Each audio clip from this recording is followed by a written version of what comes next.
Welcome back to Let's Clone. My name will be Stephen French, and today we are making Snake. I'm taking a bit of a different approach in how I format this one. We're skipping some of the initial steps. I've created all of the objects. I've added all of the sprites.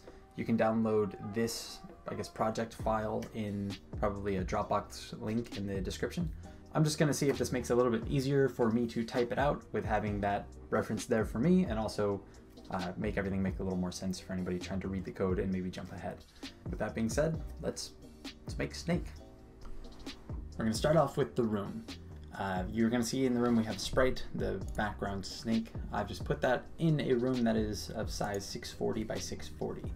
That is being split into, let me see what size we got here, 32 by 32 pixel grid spaces, I guess, and we're going to use this for building a grid that is actually going to house the game and create the animated running effect of the snake, as well as keeping track of our score and everything else. But throw that image on just by being in your background. I have the background set to on top of the instances. I think that's important. I don't remember. Yeah, just go in, grab that background, bang, you're good. You're going to also see that we have objects. They don't have any code in them yet, but you can already go ahead and grab a system object. I dragged, whoops, make sure you're on instances. I put mine there, but we'll go together. Take a system object, doesn't really matter where you put it. I just put it in the corner to get it out of the way. Now we have our screen, we got our game page. You can press play. Mine might break because I've got a bunch of other, actually I think I took out all the code, so nothing should be able to break. Should be able to press play and just get, yep, game screen it popped up. You can see there's no grid, that is just in the room editor. That will be taken care of by the grid we're about to make. So, workspace, I like this button a lot, or F12, just collapse everything that you don't need. So there are only 3 objects in the game. There's our system object, which we just dragged into the map. There's the player object, which is just the head of the snake. And there is the buttons for, later on we're gonna add an intro screen so you can choose a slow, medium, or fast mode. Don't need to worry about the button right now, but it will cause some changes in the code later on. Our system is important because our system is what's going to create the actual grid. We're going to make a DS grid. It's going to hold values of anywhere from -2 upward to the length of the snake. Now let me actually bring this up. So we're going to actually we're going to create a grid that is, I think, 20 cells, however long I planned it out for. It's this size by this, and it's going to be broken into 32 by 32 sprites. So this overlay grid works pretty well for that. I'm going to actually use this system object as my pointer, go along with it. Anywhere that is the first row or last row, or first column, last column, this border, is going to be set to a -2. But we're going to make that a position that the snake cannot crawl onto, and it's going to render just an empty space. So our border is going to end up taking over. It doesn't really matter if we print anything, I guess. Everything else we are going to render as either a -1, a 0, or anything positive. A -1 means that that square will be a pellet or a piece of food for a snake to come around and grab. A number 0 is just an empty cell tile, and a number 1 or higher is going to indicate that there should be a snake segment rendered there. So it's going to render one of the snake's sprites. Every frame we're going to count down a number, and you're going to see how that cascading effect makes the snake look like it's traveling following the head. But yeah, sorry if this is breathy, just getting back into it. So in our workspace, I'm going to start at the top. We're going to do all the creation event stuff and try to work down in a way that makes sense. But you can see that I've already put in all of these, events, and there's going to be comments for each one. We'll go over it. So the first thing on this to-do list is to randomize the seed.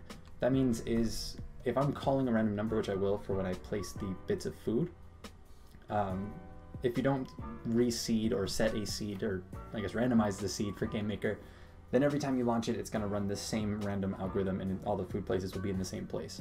So we're going to randomize it by random. I'm not typing. Oops, randomize.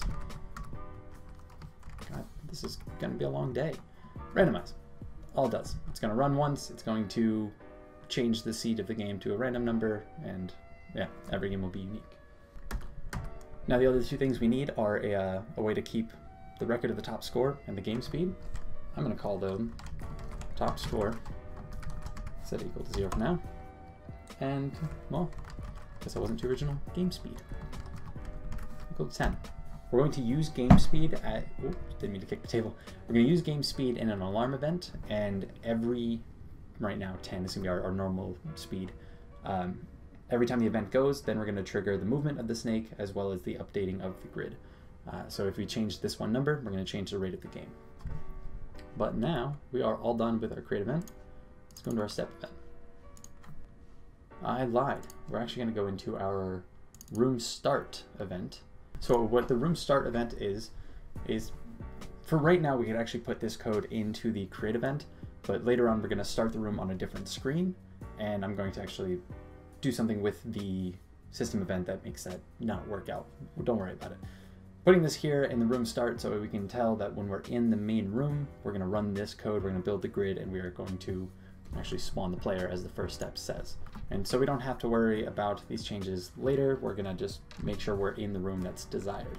So if room is equal to, let's see, I name this one main. Yeah. And we're going to do all of our code inside of this. So as we said, the first thing we're going to do is, whoa, spawn player. We're going to do instance create. Nope, that is old game maker at depth. So here we're going to start off the character always at the same position at 3232. That's going to be in one and down from that border. We're going to set its depth to 99. I'm still kind of learning instance create, depth, and I think it was layer are Game Maker Studio 2 options. This one works, but I'm not keen. Object player. Good, so we're creating a player. First step done. But now we need to create the grid. Why are you telling me no? Oh, you're not. All right, so we're gonna need two different variables, a grid, oops, I can't spell at all. A grid width, which will be, I was right, 20. And a grid height, 20. They will turn blue.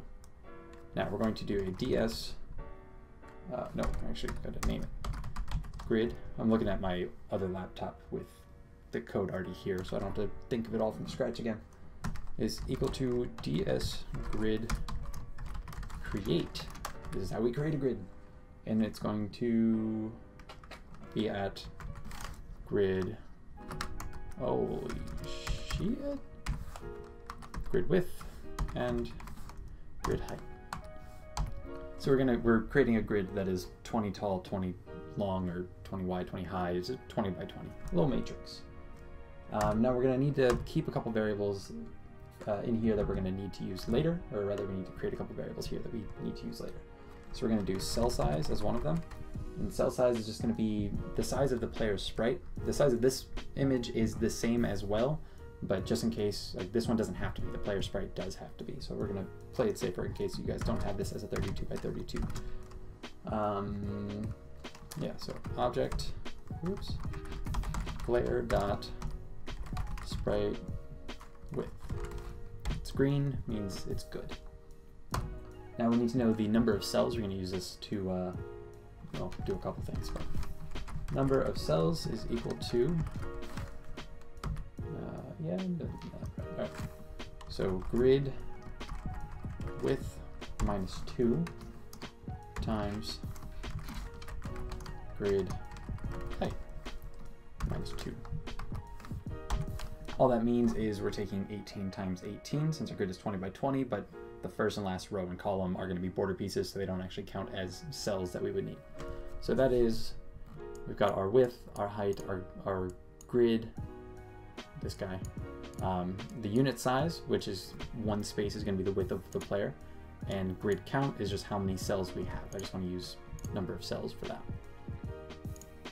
The next thing we need to do is, well, I guess identify the borders. I don't know why I capitalized the T in there. All right, so yeah, we're going to get the borders. We're going to do this with a for loop looking through the grid that we've created. So I'm going to do variable xx is equal to, start with a fat 0, just making sure everything makes sense. Grid width, yeah, I can stop it right where it stops, xx plus plus. All right, now we're going to actually need to do a nested for loop. We're going to do the same loop. This is going across the x of the grid, and now we're going to do another loop going across the y so we can touch every single cell. 4. Variable yy is equal to 0. Yy is less than grid height, yy plus plus. Oopsies, that would have goofed. All right. Now you could just use grid width for both of those, or you could type in 20 for both of those, but just in case you make a game with a different size or try to play with that, then no point in using magic numbers. We'll just use the ones that should be used. Now, inside of this grid, so we need to check for, again, the first and last row as well as the first and last column. So I did if xx is equal to 0, oops, means that we are in the beginning of the x column. Xx, I guess I did these first. Yy is equal to 0, same thing on the opposite, or on the, yeah, so that'd be on the top. Gotta think this through my head. Xx is equal to grid width minus 2. Nope, minus 1, I'm sorry. Because we don't, it's, if you look at position 20, it counts from X, or I guess row 0, 1, 2, 3, 4, 5, it goes 0 to 19. So if I typed in 20 there, it would never find that row. That row doesn't exist. It'd be an out of bounds exception, but it'd be a logical error, so we wouldn't actually see anything pop up. Then yy is equal to, whoopsies, grid height minus 1. I think that is all of them, yes. So now we can use this, I forgot what it's called, but I guess a function or method or ability to set or get a particular value or cell element of the grid. So we're going to do the grid or brackets hashtag, and that's going to give us access to look at the location and set what that cell is. So grid at xxyy is going to equal -2. I could have used, macros. Macros would be a good idea here, because then you can have a macro for just, I guess, border, and then set it equal to border, and it would give it the value of -2 or whatever you set it in the macro list. But I've been having a weird time with Gaming Studios 2 and macros. I know they work, but I can't get it to be as efficient as I would like. Now, the last thing we are going to do is we're going to spawn the first food. So spawn food. We're going to actually do this with a script, so we can do it as a recursive function. I will explain that in a second. And so other code can have access to this file as well. So we're going to name the script spawn food, which right now nothing will happen. It will just give us a little error because it doesn't know that that exists. So let's go into scripts. We're going to do script spawn food. Woo. Which now, if you look back here, it is blue, or I mean yellow, means that it has identified a script. And you can't have a description header for scripts, I don't think. Let's check. Description, spawn food. I don't know if it would have changed anything over here, because you don't actually get to see it in the events list. But all right, never mind, it doesn't. So what we need to do here is we need to look across this entire grid. We're going to check for we're going to pick a random spot. We're going to make sure that that is not a border piece, make sure it is not a piece of the snake, and it's just an empty space, and we're going to put a food there. Now, what happens if we pick a spot that is a border or is a snake? We need to rerun that function. We need to try again. That's what's going to make this a recursive function. It's going to look at itself and call upon itself until it gets the result that it desires. So let's get those out of the way. We're going to need a width to scan across, which is going to be system, which actually, yeah, we do run this in the system object, so or outside of the system object, so we will need to point to it. On this particular call, you could just type in grid width and you'd have access to it because it's being called inside of an object that does. But we're going to have variable for height, system.grid height. Now these are -3 because, again, the count for the actual position goes from 0 to 19, so that's subtracting 1 so we don't go too far. But then the first and the last one cells are border pieces, so we don't even want to guess. We don't want to try checking those. You don't need to make that last restraint because the code will look past it and ignore things that are border pieces. That's just how I did it the first time, so we're still doing it. Now that is our width ability. Now we're going to check for a potential xx, like an actual coordinate to place things. We're going to set it equal to now. to we're going to set equal for now to 1 plus irandom of what we have made for a width. Irandom is an instance random, meaning it will not give us any decimal places. It's going to give us anything from 0 to and including width, but then we're going to add 1 to that to shift it up so we never actually have 0 as a result. So if this were to give us 0, instead of seeing the border, we're jumping 1 ahead. Since we've knocked 3 off the end, then we can't go too far. I hope that, it's really hard to visualize. I should have drawn it up. My apologies, hope it makes sense. We're going to do the same thing for our YY, but with height, which again, could use the same one since we're using a square, but we're not. Now, this is the good part. All we need to do is a bit of an if-else statement.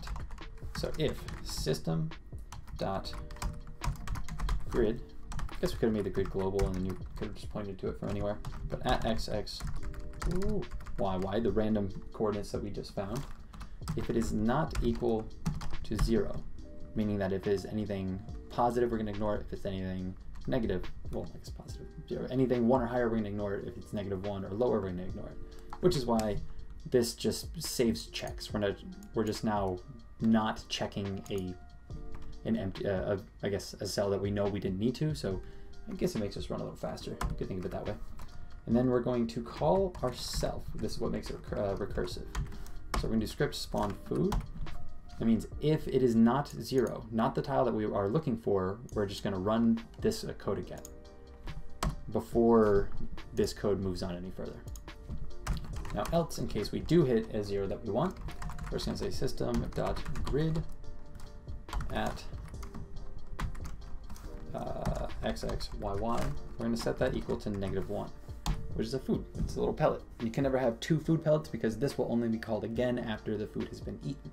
So this will only run once when the room starts, so it spawns an initial food. Probably didn't need to do that yet because we don't have a snake yet, but whatever. All right, that is room start. We're not using the cell size or number of cells yet. I think that'll happen in our step event. So let's move on. Step event.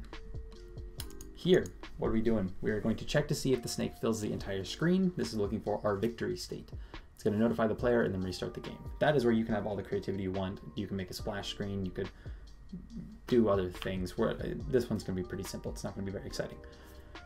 I like to do this in almost all of my games. I give myself some debugging functions. For this one, I'm just going to give myself access to hitting the escape key to restart the game. Either if I find a bug while I'm playing and I don't want to have to close it and relaunch it, this is the thing I always do. So I'm going to, excuse me, I'm going to do that first. Debugging functions. I make a list of these and I put them usually in my system event, anything that's going to be persistent and always in the game. It's simple debugging in a lazy way. It happens. I'm going to say if keyboard check pressed virtual key escape. Wow. We're just going to do game restart.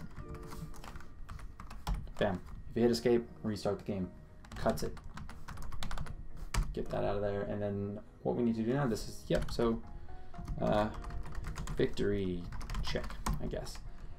Again, to save some time now, instead of coming back to this, we're going to do the check to make sure that room is equal to room main. It's just because in the starting screen with how I've decided to code it, it will not, just don't worry about it. If we're going to say object player dot length, meaning all of his score, all of his little pieces, that variable doesn't exist yet, we'll get there, is equal to number of cells minus 1. Now we create a number of cells as all of the potential cells. We know the space of the grid, meaning if his length, if he's completely filled the space, filled the board, that is how you win in Snake. Minus 1 just means that the piece that his head is over won't be counted until after this frame. So if you're looking for number of cells, like he'll never be able to fill the space that's under his head. So your length will always be at maximum the number of cells minus 1. Sorry if that doesn't make sense. It does to me. That's all I can do for now. Now I have a stupid thing going on with my Windows theme, so everything's dark and I can't read any of the actual show messages. I just can't read the text inside of them. At least on my Mac. I haven't really tried it on this. But we're going to do show debug message. This is again why I said this part is very, very lame. You win.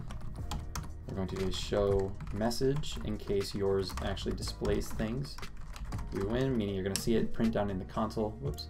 Come on. You're going to see it print down in the output console right there, as well as a notification pop up on your screen. And then just game restart. I'm just going to go back to being a game. That's all you're going to do. It's very simple, not very glamorous. You're probably never going to see this screen because Snake is really fucking hard. So if you do, awesome. If you think you're going to be able to beat the game, put some more effort into that and make it look good. It's fucking hard. This game's stupid hard. All right. Next, we've got our draw. So I believe our step event is all done. So create event is done, step event is done, room start is done. Draw has a lot going on. So we're going to iterate through the entire grid. We've already done this before when we were setting the border images. We're going to draw the snake. We're going to draw the grid either as an empty cell or as an edge piece. Edge piece again doesn't really matter because we have that border image drawn, but we need to take up the space. And then we're also going to draw the food sprites. Fortunately, those are all inside of our system sprite. If you have already, you might have noticed this, but if you go to sprite cell, it is 3 different images. But we have the cell itself, the empty cell, grid cell, whatever, a filled in one for food, so Snake's going to go around and eat that, and then just a blank piece for the border. That is what those are. We are going to check if room is equal to room main. That will make sense later, I promise. And then we're going to have to do our nested for loop. So for variable xx is equal to 0, xx is less. Why is that blue? I guess it's supposed to be blue. Grid width, we are inside of our system object still, so we have access to that. Xx plus plus. Don't need to minus anything. Nope. Boop, boop, boop. Then for variable yy is equal to 0, yy is less than grid. Wow. Grid, grid height, yy plus plus. Here now we have a nested loop that will look through every single element in our grid. So we're going to say if, could this be, no, well it can't be, I don't think I can do a switch statement here because I have to do some greater thans, and I don't know if switch can handle that. So we're going to say if grid, doing that same little accessor thing for xx, yy, we're going to check if grid is equal to 0. If it is, then we know that 0 is supposed to be the empty sprite. So we're going to do a draw sprite at, or it's going to be sprite cell, that we've already figured that part out. Cell 0, because that's that black one with the border around it. We're going to draw it at cell size, which is 32 times xx, so we know how many it'll draw in the correct position relative to the screen, because a grid doesn't have any size to it. We're making those up. So we're going to, like, whatever position we're at, we're going to make sure that it's an increment of 32, that many steps beyond. Cell size multiplied by y, so we do the same in both directions, and I think that is all you need for a sprite. Yes. All right, I'm going to copy these, which is terrible practice, and I'm going to print them and then change everything one by one, and probably make a mistake. But for the next one, we're going to check if it is greater than 0, meaning that this will actually not be a cell, it will be snake. Now, this can also be at a cell. Everything else is the same, because I believe that only has one sub-image. It does. 32 by 32, I colored it like that. This is centered, or origin at 0. Everything I believe has its origin at 0, so we don't have to worry about those. Cool. Print in again, because here we have if it is equal to -1, which will be a piece of food. So there's no actual food objects in the game. They're not, you saw from the list, there's no food objects. We don't have to worry about actually collecting an object. That's why you like using grids, because you can pretend that objects exist. And then these should have been else statements, so I'm sorry, but this is -2. It is going to be 2. Why? Why are you telling me no? What does that mean? Well, for starters, these should be else's. Else. Else. What's going on? Oh, what the fuck is happening here? That was weird. I'm sorry. All right, cool. So if the grid is equal to -1, we're going to draw the correct thing.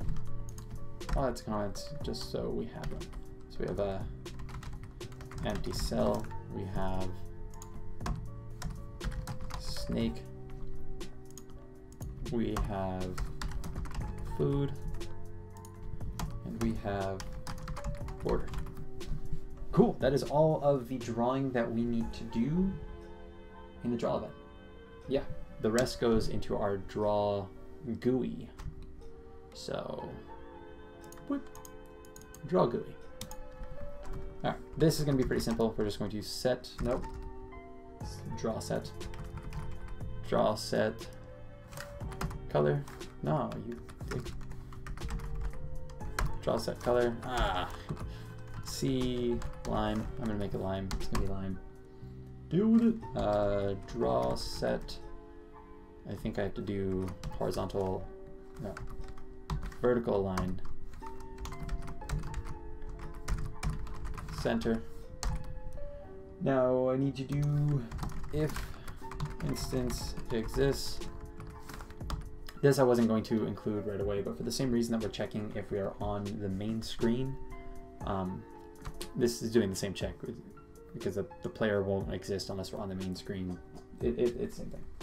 But if we have an object player on the map, then we are doing one thing. Why do I have it split? I'm drawing a text. This text to be drawn is going to be at position 10 pixels in, room height -12, so, yeah, 12. So almost to the far end, no, almost to the bottom of the screen. Oh, and I did my horizontal line, I've got to do that too. But yeah, so we're going to make the string portion of this as length or score points, it doesn't make a difference, plus string of object player dot length.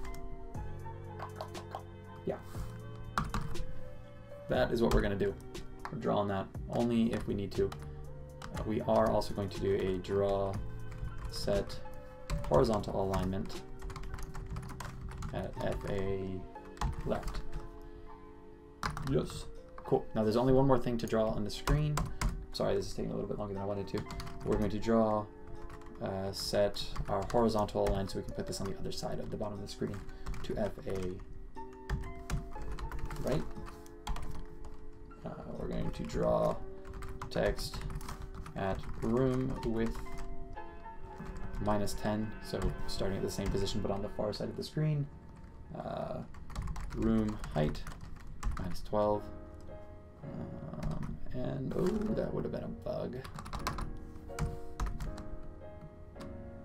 Then here we're going to look at our best score, which would be this plus string, and then the top score will actually be held in the system object. Top score. Bingo bango, zingo zango. All right, we now have this guy done. We're gonna see what happens when we play it. This could be bad. Grab some water. Okay, yep. Unknown variable player does not have a length yet. That might be the only problem. Let's just add that really quick, and then we're not gonna touch it yet. So length is equal 0.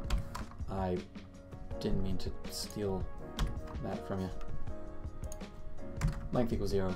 Just pretend play. Yeah, pretend. It's fine. You're fine. It's fine. Cool. We've got a grid. Doesn't quite look right. I don't remember why.